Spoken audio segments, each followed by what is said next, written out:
Greetings, and welcome to the Bowling Green First United Methodist Church. We hope that you enjoy what you're about to see, and you can find us on the corner of Broadway and Church Streets at 11 o'clock on Sunday mornings. Or you can find us at bgmethodist.org and on Facebook at Bowling Green First United Methodist Church.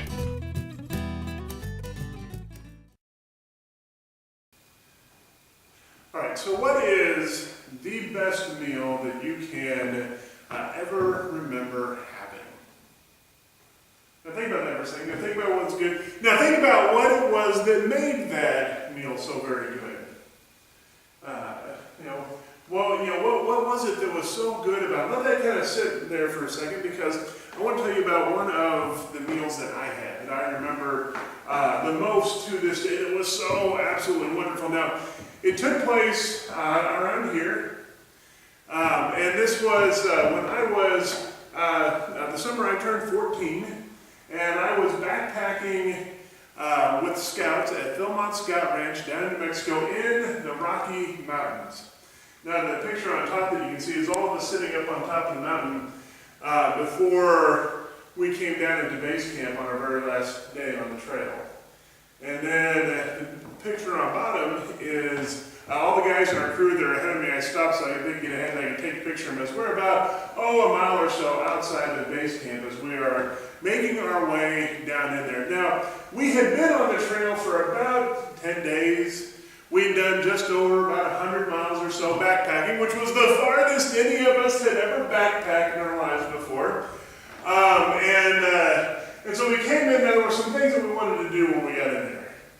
First thing we did after we unloaded our stuff from the tents we were staying in that night was we took a shower. A nice, long, hot shower with real soap and shampoo, we even put deodorant on for the first time in about 10 days because you didn't wear any when you were out on the trail because of bears. And so we did that, and then we went into the dining hall for dinner.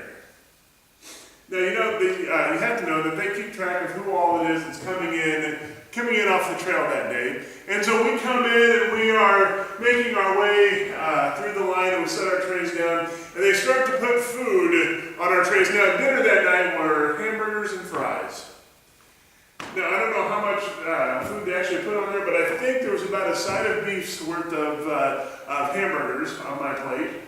And not to be outdone, I think they bought out the entire state of Idaho to fill out the mound of fries that was on the other part of my plate. And we all, given we were all, teenage boys, we thought we were in hog heaven, and this was wonderful. And we took that back and we sat down, we ate all the food that was on our plate, and then we went up for more, because we could.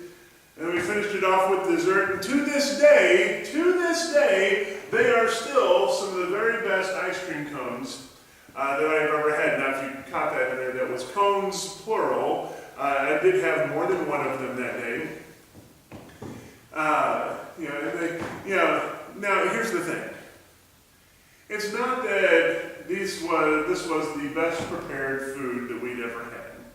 In fact, remember, this was dining hall food, which means that it was okay, it was serviceable, it was decent, but it wasn't about the quality of the food that made this meal so memorable. In fact, I've had way better hamburgers than that, although I would still argue that I'm not sure that I have ever had a better ice cream cone. But what made this so memorable was everything that came along with it. It was that we had finished our journey, that we were done with our journey, we were celebrating doing something we had never done before in our lives, and that we were back from that, and also celebrating that we weren't eating trail food for the first time in quite a while. But we also knew that this was kind of a transition point, because now we would get on the train the next day to go back home to Kansas City, and then we'd have to get back into the real world. And for most of us, school will be starting not too long after we got back. And, this was kind of where things were going. And so we were getting ready for the next thing that was going to come up. It's what we remembered from that. It's what I remember from that. It's the feelings, the emotions, all of that coming together that sticks out. It's why it was such an important meal for me.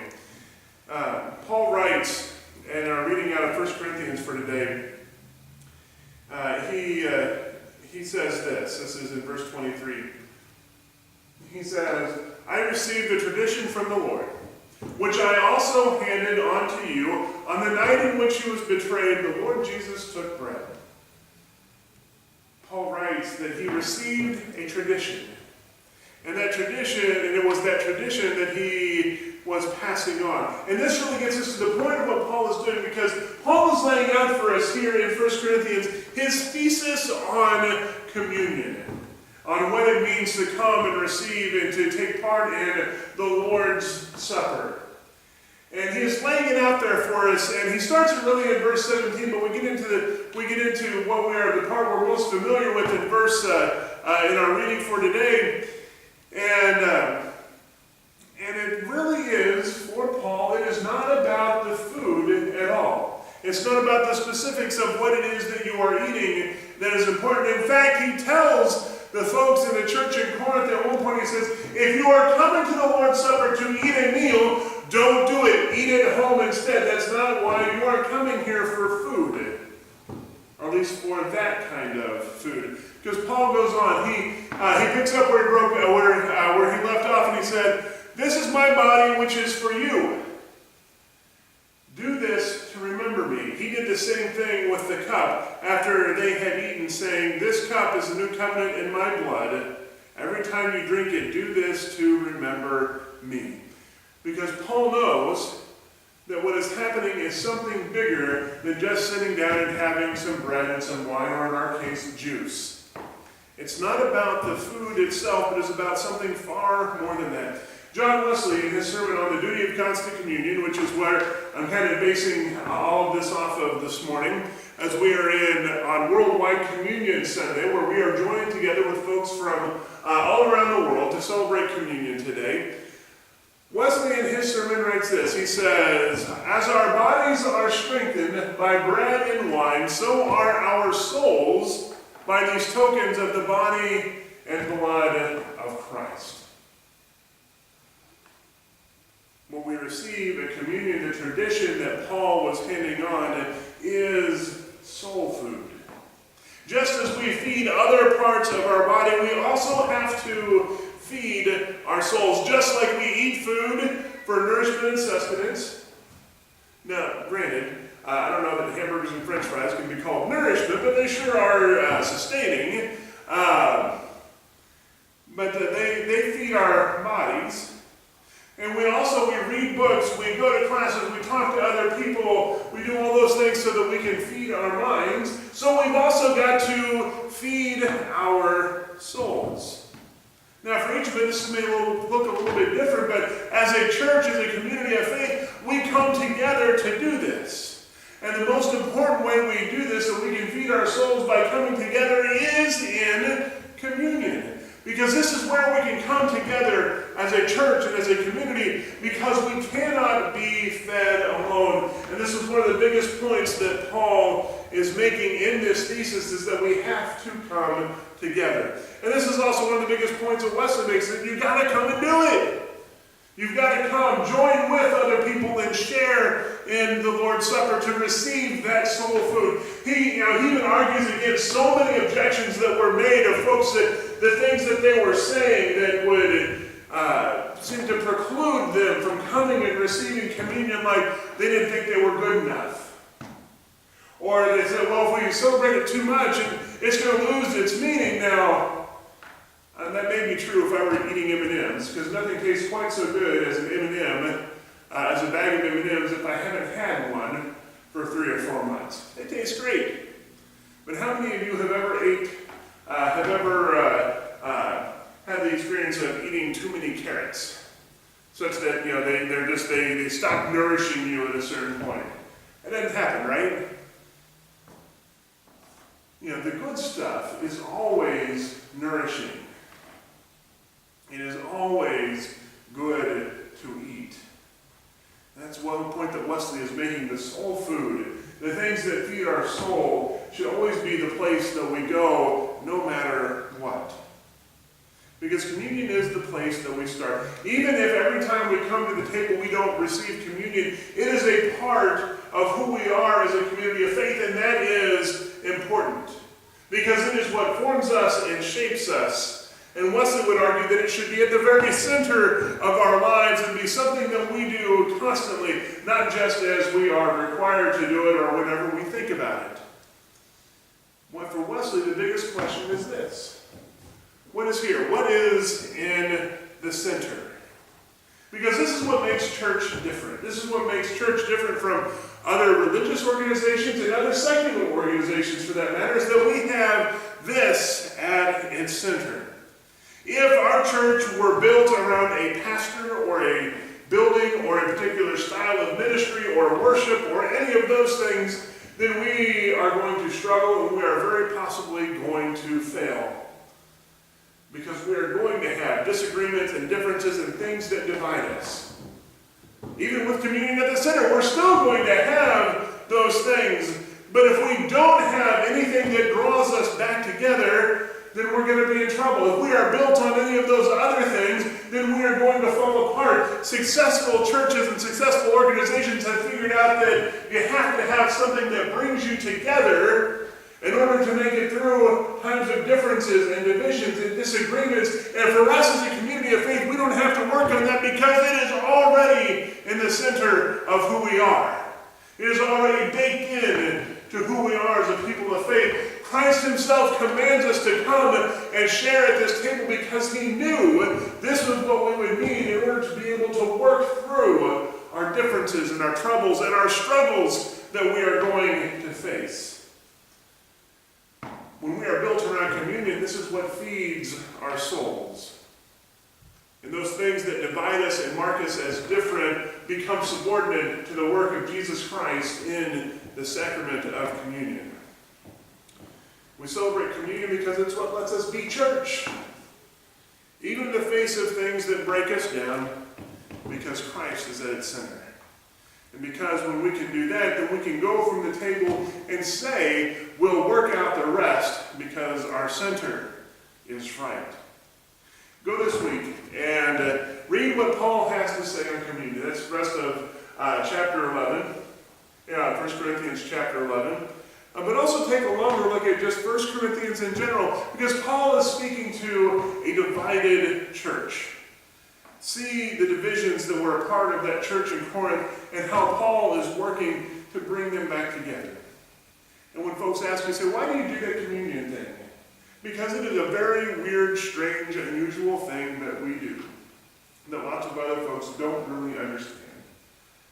So we do that because we're commanded, because it reminds us of who Christ is, but because it also is what helps to bring us together and shape us and form us and help us to be able to overcome the hard things that come in life. And that because of that, we can go forward. Let us go and do this in Christ's name. Amen. Now from here in the service, if you are watching this on YouTube, we went into the communion liturgy, and I won't do that here, but I will say this. I stumbled upon this week a kind of a different way of kind of going through that. We talked about the confession and the pardon that comes at the start of the communion liturgy that we celebrate here. And I would argue is an important part of any communion liturgy we have. And I said as we were getting into that, I said, here's what's going on when we do this. I asked the question, how many of you can see your dining room tables, can tell me what it looks like right now? And I said, I would like to be able to tell you what mine looks like, but it's covered in stuff. At the time it was, I've cleaned it up since. And at the time it was just covered in stuff. I'm like, first thing I've got to do before anyone can sit down and eat at it and enjoy a meal, especially with other people, is you got to clean it off. You got to clear it off and make it ready. This is what we do in the confession and the pardon. We make the table ready. We clean it off so that we can sit down and celebrate with one another. From there we go on to the Great Thanksgiving as a part of that communion liturgy. And what happens then is to think of it like this. This is, the table is cleared off, it is ready to go for the meal to be served, and it's that time when those smells from the kitchen begin to make their way around the kitchen or the house or the building or wherever you are. It's like, when the oven opens and the rolls are baking and that smell of fresh baked bread begins to work its way around. and our mouths begin to water a little bit in anticipation of what it is that's coming, that is the great Thanksgiving. As we are relating through that liturgy what it is that we have to be thankful for, what it is that we are going to be sharing, and the things that are going to be feeding our souls. And the time of the actual meal is the time we come and we actually share in the elements of communion, in the bread and the juice or wine or whatever it is that your church uses. Because again, at that point, it's not so much about the food that we're eating, but it's about the entirety of the experience that we have had. And we share in that bounteous, wonderful meal together. Go, and I hope that you are able to share in those kinds of meals with not just your families and those closest to you, but most especially with your church or your church family. Or if you don't have one, I invite you to find one. If you're in Bowling Green, come here and share in the great and wonderful meal that Christ provides that feeds not our bodies and not our minds, but feeds our very souls. And let's share in this in Christ's name. Amen.